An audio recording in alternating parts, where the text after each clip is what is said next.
The arbitration and its award are shining affirmations of the compulsory dispute resolution mechanisms of UNCLOS.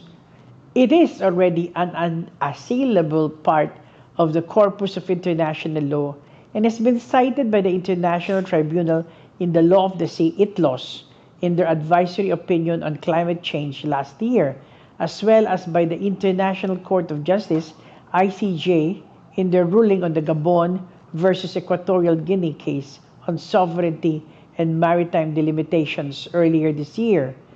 The award not only sets reason and right in the South China Sea, but is like a lighthouse that guides how maritime matters and concerns in the region ought to be addressed.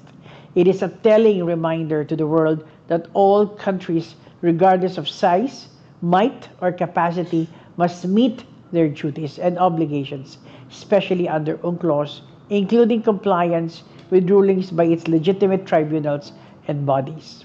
9 years hence, its legitimacy continues to be tested, challenged, and subverted, putting not only the Philippine maritime interests in peril, but also the regional stability and prosperity we are all working so hard to achieve.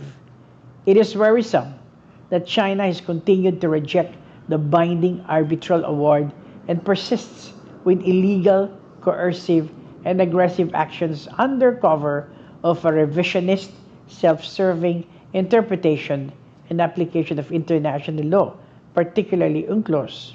So we must ask, what can the Philippines do to protect its rights, uphold international law, and defend a rules-based order? We will continue to use the foreign ministry consultations, the bilateral consultation mechanism in the South China Sea, and the bilateral consular consultations mechanism with China in order to maintain dialogue and diplomacy at the appropriate official levels. Our effective diplomacy with our Chinese counterparts has resulted in several pragmatic solutions and positive outcomes, such as the provisional understanding on the rotation and resupply RORE missions to the BRP Sierra Madre.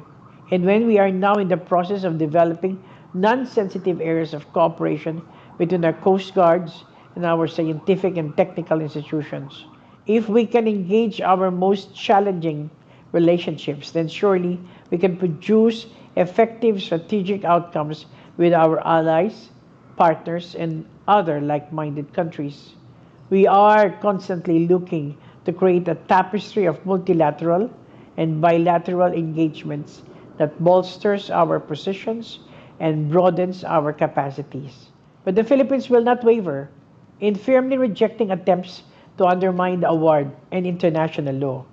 Being on the right side of the rules-based order and international law makes it easier for others to join us in taking a stand and forming a tight bond that can withstand illegal and unfounded claims and aggressive actions at sea. The waters may continue to be rough and turbulent, but together we can steady the sails and navigate through obstacles as we defend the rules-based order in the maritime domain.